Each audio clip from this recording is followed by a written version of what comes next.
అన్యాయం చేయకండి. మీరు కాళేశ్వరంను తక్కువ చేసి ఎవరైనా కాంగ్రెస్ నాయకులు మాట్లాడితే కాళేశ్వరంలో కొలువైనటువంటి ముక్తేశ్వరుడు ఆ స్వామి మీకు శిక్ష వేస్తాడు. తస్మాత్ జాగ్రత్త అని చెప్పి కూడా మేము హెచ్చరిస్తా ఉన్నాం.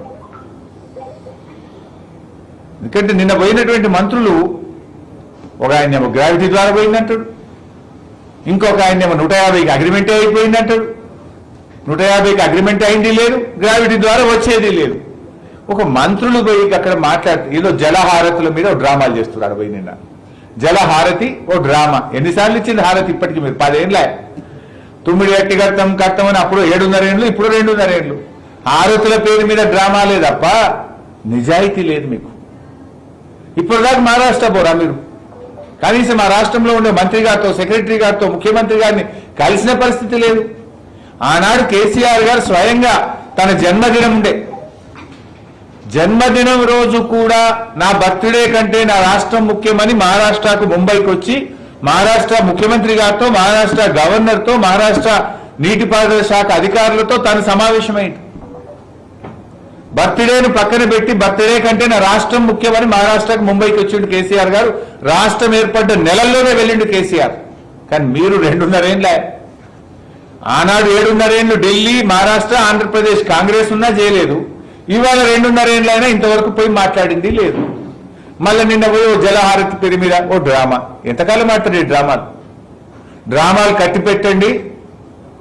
మేడిగడ్డ 3 పిల్లర్లు వెంటనే మరమ్మతు చేయండి. రేపు రాబోయే కరువు పరిస్థితుల్లో కూడా తెలంగాణ రైతాంగానికి సాగునీరు, రాష్ట్ర ప్రజలకు త్రాగునీరు ఇచ్చేటువంటి మరి కారు దీపం లాంటి ప్రాజెక్టు, అద్భుతమైన ప్రాజెక్టు కాళేశ్వరం ప్రాజెక్టు. దాన్ని పునరుద్ధరించి రాష్ట్ర ప్రయోజనాలు కాపాడండి. 284 టీఎంసీలకు అన్ని అనుమతులు తెచ్చిన మేడిగడ్డకు 284 టీఎంసీ. అంత మన నీటి లభ్యతకు మనకు తెలంగాణకు హక్కులు తెచ్చినాం ఆ రోజు మేము. కేంద్ర ప్రభుత్వం నుంచి, సెంట్రల్ వాటర్ కమిషన్ నుంచి, టీఏసీ క్లియరెన్స్ తో సహా అన్ని అనుమతులు ఆ రోజు తెచ్చిపెట్టినాం. అక్కడ మనకు నీటి లభ్యత ఉన్నది, మన రాష్ట్రానికి కేటాయింపులు ఉన్నాయి. దాన్ని పొడగొట్టుకుంటారు ఎవరన్నా? దాన్ని వెంటనే మరమ్మతు చేసి ఆ నీళ్లను వాడుకోవాలి, రాష్ట్ర ప్రయోజనాలు కాపాడాలి. Okay bus, thank you.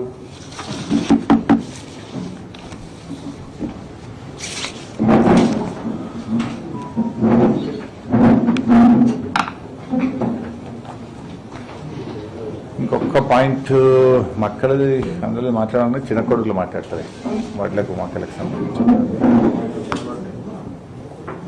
ఇంకోటి మా క్రిషాంక్ ఇది ఒకటి చెప్పేస్తే అయిపోతుందా, మర్చిపోయినా. ఈ బీఆర్ఎస్ పార్టీ నాయకులు మన్నె క్రిషాంక్ గారిని కేసు మీద కేసు పెట్టి రాజకీయ వేధింపులకు గురి చేస్తా ఉన్నారు. ఒక కేసులో బెయిల్ వస్తే ఇంకో కేసులో పీటీ వారెంట్లు వేసుకుంటూ మళ్ళీ అరెస్ట్ చేసి జైలు నుంచి బయటకు రాకుండా చేస్తున్నారు. చేయాల్సిన పని చేస్తలేరు. కరీంనగర్ లో గోల్డ్ షాప్ లో దొంగలు పడితే ఎవరో చెప్తున్నారు, బయట సోషల్ మీడియాలో కనబడతా ఉన్నాయి వార్తలు. ఆ బంగారం దొంగతనం చేసిన దొంగలంటే దేశం విడిచి పారిపోయినట్టు. ఇప్పటికే వాడిని పట్టుకోరా అంటే సాధ కాదు. పట్టవగలు కరీంనగర్ నడిబొడ్డున కిలో కొద్ది బంగారం దొంగతనం చేసేమో వాడు దేశం విడిచి పారిపోతే వాడిని పట్టుకునే తెలివి లేదు. మల్కాజ్గిరి పోలీస్ కమిషనర్ సుమతి గారు రాత్రి పోయి రోడ్ల మీద నిలబడితే పోకిరీలు వచ్చి ఒక మహిళ మీద ఏ రకమైన ప్రయత్నం చేసిండ్రో ఆమెనే పోలీస్ కమిషనరే సోషల్ మీడియాలో పెట్టుకున్నది. అంటే రాష్ట్రంలో లా అండ్ ఆర్డర్ పరిస్థితి ఎంత దారుణంగా తయారైందో మనకు అర్థమవుతా ఉంది. నిన్న హైదరాబాద్ నడిబొడ్డున ఒక సీనియర్ పోలీస్ అధికారి డీజీపీ భార్యను హైదరాబాద్ నడిబొడ్డున మర్డర్ చేస్తే ఇప్పటి వరకు వాళ్ళని పట్టుకున్న పరిస్థితి లేదు. ఇంకా ఆయన స్టేట్మెంట్ ఇస్తాడు పోలీస్ కమిషనర్ హైదరాబాద్, జాగ్రత్తగా ఉండండి. ఇంకా దాన్ని నువ్వు పోలీస్ కమిషనర్ ఎందుకు? జాగ్రత్తగా ఎట్లా మేము ఉంటాం? మీ పరిస్థితి ఎట్లుందంటే హైదరాబాద్ నడిబొడ్డున సొంత ఒక సీనియర్ ఐపీఎస్ అధికారి భార్యను మర్డర్ చేస్తే పట్టుకునే దిక్కు లేదు. కరీంనగర్ నడిబొడ్డున దోపిడి దొంగలు బంగారం షాప్ లో బంగారం ఎత్తుకపోతే పట్టుకునే దిక్కు లేదు. ఎమ్మెల్యేల క్యాంప్ ఆఫీసుల మీద దాడి చేస్తే కనీసం ఆపే పరిస్థితి లేదు.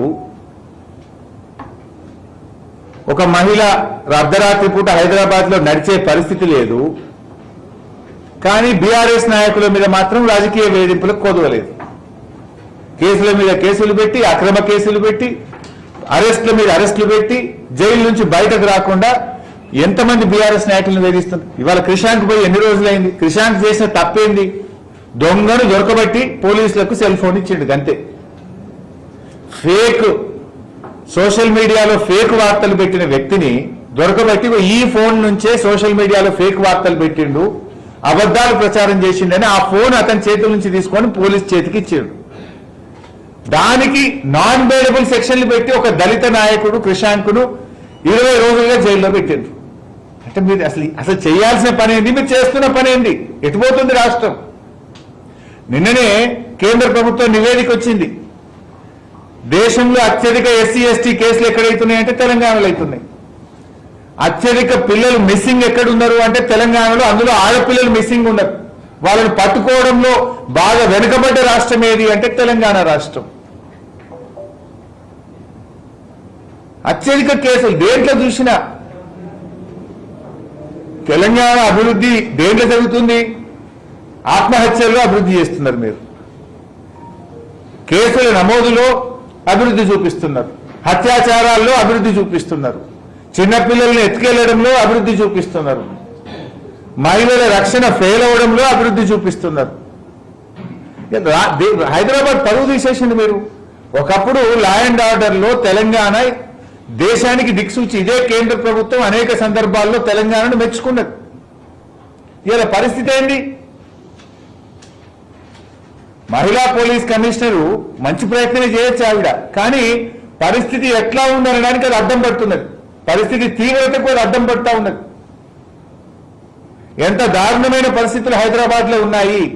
ఒక ఐపీఎస్ ఆఫీసర్ భార్యను మర్డర్ చేస్తే ఎట్లుంది? ఒక ఐపీఎస్ ఆఫీసర్ రోడ్డు మీద తిరుగుతే పరిస్థితులు ఎట్లా ఉన్నాయి?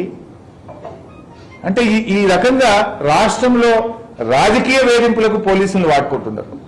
కక్ష సాధింపు చర్యలకు పోలీసులు వాడుకోవడం వల్ల పోలీసులు తమ పని తాము చేసుకోలేక లా అండ్ ఆర్డర్ కుప్పగూలింది. రాష్ట్రం పరువు తీసిండు ఈ రేవంత్ రెడ్డి. హోంమంత్రిగా, ముఖ్యమంత్రిగా Revanth Reddy after fail. Thank you. తర్వాత ఒక విషయం మాత్రం స్పష్టమైతా ఉంది. పని తక్కువ, ప్రచారం ఎక్కువ. ఈ ముఖ్యమంత్రి గారు, మంత్రులు వాగుడు తప్ప చేతలు లేవు. అంతా తిట్ల దండకము, బురద జల్లే కార్యక్రమము, ఒర్రుడు తప్ప చేతలు శూన్యం. ఇప్పుడు దూపైనప్పుడే బాయి దవ్వాలన్నట్టు ఎలినోనో వస్తుందని ఇప్పుడు ఏదో హడావిడిగా మేడిగడ్డ రిపేర్ అంటారు, హడావిడిగా తమ్మిడి హెట్టి కట్టినట్టు పేపర్లకు ఫోజులు ఇస్తూ ఉంటారు. 30 నెలలుగా మరి కాంగ్రెస్ పార్టీ ఏం చేసింది? గత 30 నెలలుగా మిమ్మల్ని ఎవరు ఆపినరు? మేమైందో కట్టద్దని అయితే అనలే కదా.